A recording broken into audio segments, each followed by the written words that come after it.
sebelum saya menyampaikan firman untuk saudara-saudara sekalian, saya akan menyanyikan sebuah pujian tentang betapa kita harus memuji dan menyembah Tuhan Allah Bapa, Tuhan Yesus Kristus dan Roh Kudus.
Salam saudara pemirsa, selamat berjumpa kembali dengan kami dalam program Berita Pengharapan. Hari ini saya ingin menyampaikan firman Tuhan yang mungkin kurang enak didengar. Tapi inilah fakta Alkitab yang menolong kita. Tolong saudara sekalian, mulai hari ini lebih banyak lagi berdoa untuk gembala sidang saudara sekalian, pendeta saudara dan hamba Tuhan di gereja saudara. Jangan mengucapkan kata-kata kutuk. Mari kita berdoa lebih dahulu sebelum kita mendengarkan firman Tuhan ini. Bapa, dalam nama Yesus, terima kasih Tuhan untuk kebenaran firman Tuhan yang sebentar akan kami dengar. Beri kami anugerah-Mu, beri kami Roh Kudus dalam hati kami, supaya kami menangkap maksud firman Tuhan dengan tepat. Jamah hati dan pikiran semua pemirsa seluruh jemaat yang menyaksikan program ini. Dalam nama Yesus, haleluya, amin. Saudara pemirsa, mari kita membaca Alkitab kita dari Perjanjian Lama. Perjanjian Lama, kitab Bilangan pasal 16. Bilangan pasal 16 ayat 31 dan 32. Bilangan 16, 31 dan 32. Demikian bunyi firman Tuhan. Baru saja ia selesai mengucapkan segala perkataan itu, maka terbelahlah tanah yang di bawah mereka. Dan bumi membuka mulutnya dan menelan mereka dengan seisi rumahnya dan dengan semua orang yang ada pada Korah dan dengan segala harta milik mereka. Amin. Tadi saya sudah katakan kepada saudara-saudara sekalian, saya sebenarnya merasa firman Tuhan ini sangat menyedihkan. Tetapi kita harus belajar, ini firman Tuhan saudara sekalian. Pertama yang saya tidak bisa mengerti ialah mengapa orang di pihak Korah tadi, di sini Korah, Datan dan Abiram sebenarnya tiga orang ini yang menjadi provokator melawan Musa. Yang pertama saya pikirkan, kenapa mereka dulu mau ikut? Coba saya bayangkan, kenapa dulu mereka mau ikut Musa keluar dari Mesir? Kalau tidak tinggal dong di Mesir. Tapi waktu itu semua umat Tuhan mau keluar dari Mesir ikut Musa. Itu yang pertama.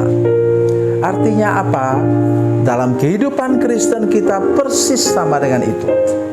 Ada orang yang bertobat karena memang dia sadar akan dirinya. Nanti sebentar baca lagi Lukas pasal 15, saudara sekalian. Di sana di anak yang hilang itu ketika dia kembali kepada bapaknya apa? Lalu ia menyadari keadaannya. Orang beginilah orang yang sungguh-sungguh bertobat, sungguh-sungguh ikut Tuhan, sungguh-sungguh menjadi warga gereja yang baik. Tetapi ada orang yang mau masuk gereja oleh karena kepentingan tertentu.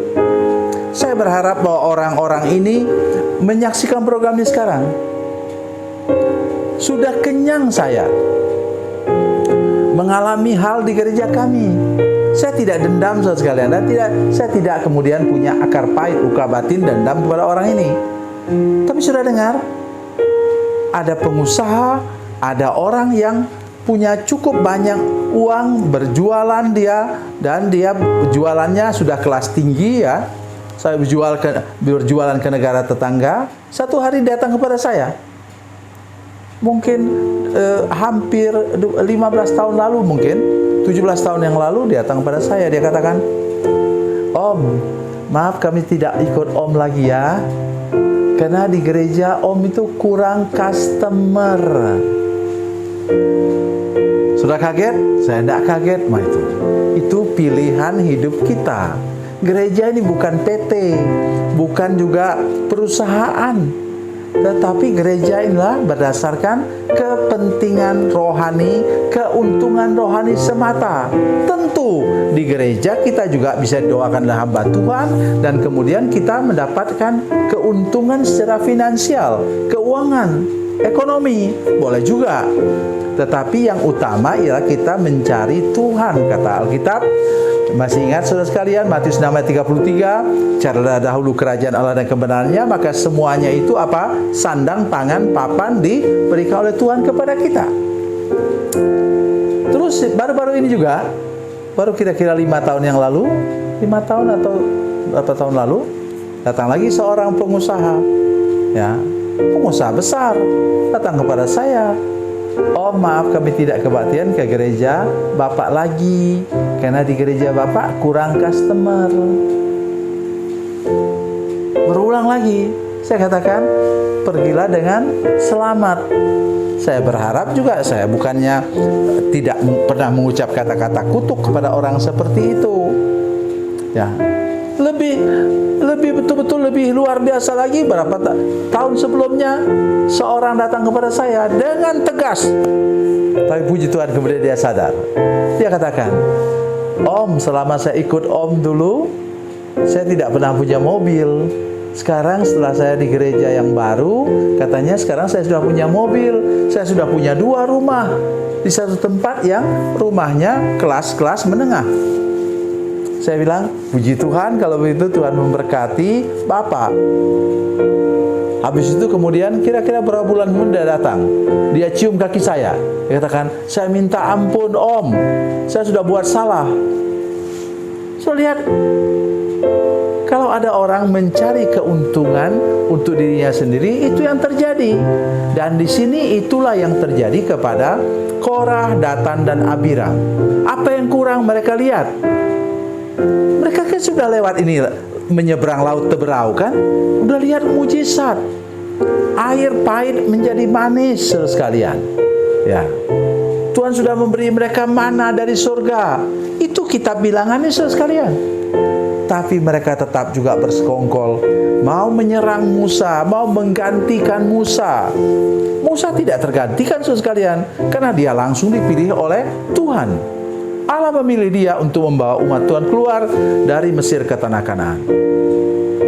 Jadi ini yang terjadi. Dan kenapa sampai keluarganya pun, semua orang bersama-sama dengan kerabatnya pun masuk tanah hidup-hidup.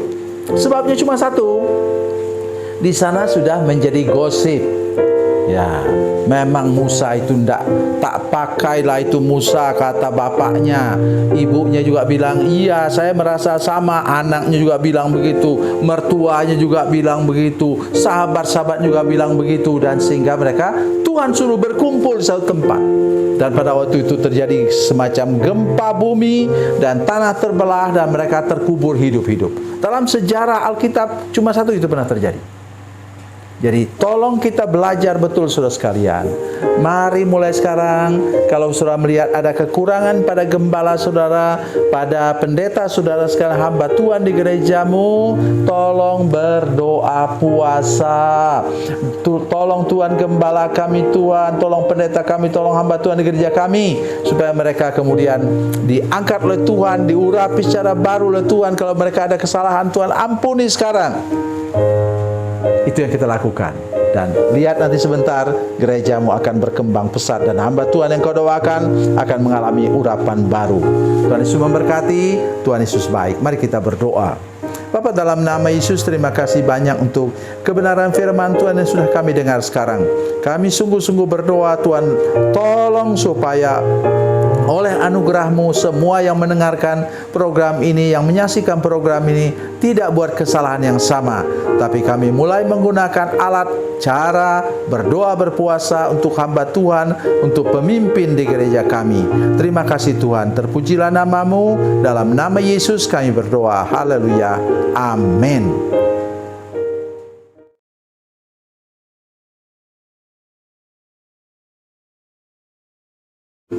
Salam saudara pemirsa, mengakhiri program ini saya mohon kepada saudara-saudara pemirsa sekalian untuk bila saudara menyaksikan program ini melalui channel YouTube, maka tekan subscribe dan bunyikan lonceng. Dan bila saudara menyaksikan program ini melalui channel Facebook, tolong saudara-saudara sekalian tekan like dan juga komen.